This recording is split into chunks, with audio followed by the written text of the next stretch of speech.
ভারতমালার মাটি বোঝাই লরির বহর কার্যত অচল করে দিয়েছে বালিয়া কনকপুর পূর্ত সড়কে।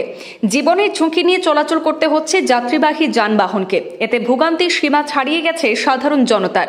রীতিমতো নাজুক অবস্থায় মুখোমুখি হচ্ছেন স্থানীয় বাসিন্দারা। ভারতমালার মাটি বহন করতে হলে আগে সংশ্লিষ্ট সড়কটি সংস্কার করার দাবি তুলে সোচ্চার হয়েছেন ভুক্তভোগী মানুষজন। বিভাগীয় কর্তৃপক্ষের উদাসীনতায় তৈরি হয়েছে তীব্র জন অসন্তোষ। দক্ষিণ করিমগঞ্জে নিরামবাজার থেকে বালিয়া পর্যন্ত কনকপুর বালিয়া পূর্ত সড়ক এখন বেহাল অবস্থায়। আর এই ভগ্নদশার নেপথ্যে দায়ী করা হচ্ছে ভারতমালা প্রকল্পের মাটি বোঝাই টিপার ডাম্পারগুলিকে। হঠাৎ করে রাস্তার অবস্থা খারাপ হয়ে পড়ায় সাধারণ যাত্রী, স্কুল কলেজের শিক্ষার্থী, অফিস আদালত যাতায়াতকারীরা এবং প্রতিদিনের পথচারীরা সেখানে চলাচলে অত্যন্ত দুর্ভোগ পোহাতে হচ্ছে।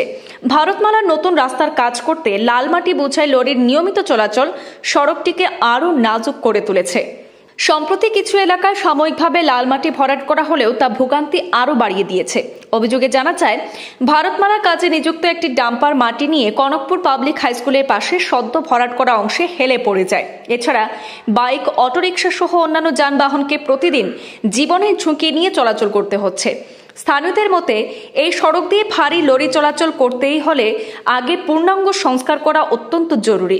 মাটি বোঝাই ভারী যান চলাচলে সড়কের এরকম পরিস্থিতি জনভোগান্তির চরম পর্যায়ে ঠেলে দিয়েছে। পুরো ঘটনায় পূর্ত দপ্তরের প্রতি ক্ষোভ প্রকাশ করছেন ভুক্তভোগীরা। বৃহত্তর এলাকার লাখো মানুষের লাইফলাইন এই বালিয়া কনকপুর পূর্ত সড়ককে দ্রুত মেরামত করার জন্য জেলা প্রশাসন এবং বিভাগীয় কর্তৃপক্ষের জরুরি হস্তক্ষেপ কামনা করেছেন স্থানীয় বাসিন্দারা। ধন্যবাদ। ব্যাপার হইল নিলামবাজার থেকে বালিয়া পর্যন্ত যে রাস্তা KKPWD নামে পরিচিত, এই রাস্তার উপর দিয়া হেভি গাড়িগুলা দিয়া মাটি ক্যারিং করা হয়। সে বা খারা ক্যারিং করে এখন পর্যন্ত লোকালিটির মানুষে জানে না। এখানে 3টা জিপি আছে, বিনোদিনী জিপি, খেপুনা জিপি এবং পরম্পরা জিপি। এই 3 জিপির উপর দিয়া প্রায় 35টা গ্রামের মানুষ চলাফেরা করে। বিশেষ করে স্কুলের ছাত্রছাত্রীরা এবং কলেজের ছাত্রছাত্রীরা এই রাস্তা দিয়া যায়। এই রাস্তা দিয়ে হেভি গাড়িগুলা চলার কারণে ধুলাবালিয়ে মানুষ নাজেহাল হয়ে গেছে এবং এই রাস্তাগুলা টোটালি ড্যামেজ হইতেছে। এবং যারা এই এজেন্ট হিসাবে কাজ করে তারা জিজ্ঞাসা করলে কোনো সদুত্তর এরিয়ার মানুষ পায় না।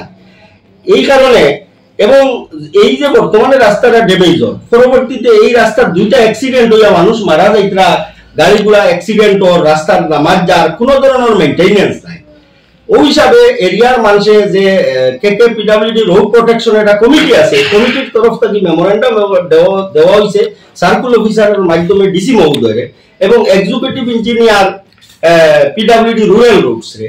তার কাছে আমরা ওরেলি জানার গেছিলাম, তারাও PWDও কিছু জানে না। এখন ব্যবহার হলো অত বড় একটা কাজ যে ডেভেলপমেন্ট ওয়ার্ক গুলো হইতে আমরা কোনো আপত্তি নাই এরিয়ার মানুষের, কিন্তু আমরা প্রশ্নটা হইল যে আজকে এত বড় একটা কাজ চলে, রাস্তাটা ড্যামেজ হয়, PWDরও কোনো নজর নাই, এটা PWDও কোনো সদুত্তর দিতে পারে না, বা NITDCL এর আন্ডারে যে ভারতমালা প্রজেক্টর খামর কেউ কোনো ধরনের সদুত্তর করার কাছ থেকে না পাইয়া আমরা এই মেমোরেন্ডাম দিছি বিভাগীয় কর্তৃপক্ষের কাছে। যদি দেখা যায় আমরা 10-15 দিন অপেক্ষা করবো, আমরা মেমোরেন্ডাম দেওয়ার পরেও কাজটা চলে, কোনো ধরনের ফাত্তা দেওয়া না, পাবলিকের অসুবিধা ওর আমরা জানাইলাম। এরপরেও যদি আমরা 15 দিনের ভিতরে কোনো ধরনের সদুত্তর না পাই, আমরা কিন্তু গণতান্ত্রিক পদ্ধতিতে আমরা আন্দোলন কোনো প্রয়োজনে আমরা রাস্তা অবরোধ করবো এবং এর লাগি আমরা দায়ী থাকতাম না, আধিকারিকরা দায়ী থাকবো, কারণ তারা আমরা কোনো সদুত্তর দেন না। রাস্তাটা আজকে ভাঙবো, কালকে খেয়ে বানাইয়া দিব, এটা তো আমরা জানা লাগবো পাবলিকে, কারণ এটা আমরা রাস্তা। এই রাস্তা দিয়ে আমরা চলাফেরা করি, 50-60 হাজার মানুষের চলাফেরার রাস্তা, 30-35টা গ্রামের মানুষরা, কিন্তু আজ পর্যন্ত কোনো সদুত্তর নাই। এর লাগি আমরা মেমোরেন্ডাম দিছি। আর আপনার মাধ্যমে ডিসি মহোদয় এবং এক্সিকিউটিভ ইঞ্জিনিয়ারকে আমি আবেদন করি আর যে অতি সত্বর এটা ব্যবস্থা করা হোক এবং এই প্রোটেকশন কমিটির লগে বইয়া এটা আলোচনা সাপেক্ষে বিহিত ব্যবস্থা করা হোক, নতুবা আমরা বাধ্য হইয়া আন্দোলনে নামব। নিলামবাজার গুনুবি স্কুল মেইন রোড থেকে আরম্ভ করে রেলগেট হয়ে কনকপুর, এদিকে পারমপাশা, একদম বালিয়া অব্দি যে রাস্তা KKPWD রোড, এই রোডে কিছুদিন থেকে যে কাজ চলছে অবৈধভাবে, কে কন্ট্রাক্টর এবং কে সে কাজটা নিয়েছে আমরা কিছুই জানি না। আমরা কিছুদিন থেকে আমাদের বারমবাসা গ্রামে একটা কমিটি গঠিত রয়েছে, আমরা নজরে আসে এবং আমরা এই ব্যাপার নিয়ে আমরা গুলচড়া, বালিয়া, একদম ফাকুয়া গ্রাম পর্যন্ত মানুষের সাথে যোগাযোগ করেছি এবং অনেক মানুষের মতামত নিয়ে আমরা এই রাস্তাকে অবরোধ করব, আন্দোলন গড়ে তুলব। এই সিদ্ধান্ত নিয়ে আমরা যে করেছি, আমরা ডিসি অফিসে মেমোরেন্ডাম দিয়েছি এবং সার্কুলার অফিসারের মাধ্যমে, এবং আমরা আগামী দিনে এই বৃহত্তর আন্দোলন গড়ব যদি আমরা কোনো সহায় যদি না পাই এবং কোনো ডিসিশন যদি না পাই, বৃহত্তর আন্দোলন গণতান্ত্রিক পদ্ধতিতে গড়ে তুলব, এই বলে আমি আমার নিলামবাজার কেকে পিডাব্লিউডি রাস্তার যে খাস বর্তমানে চলে, এই খাস হইতে আমরা কোনো অসুবিধা নাই, কিন্তু আমরা ডিসি মহোদয়ের কাছে যে একটা স্মরণলিপি দেওয়া হয়েছে বা এক্সিকিউটিভ ইঞ্জিনিয়ারের কাছে একটা স্মরণলিপি দেওয়া হয়েছে, মেমোরেন্ডাম দেওয়া হয়েছে কত হইলো আমরা কেউ কোনো সুরা এখনো পর্যন্ত দিছে না।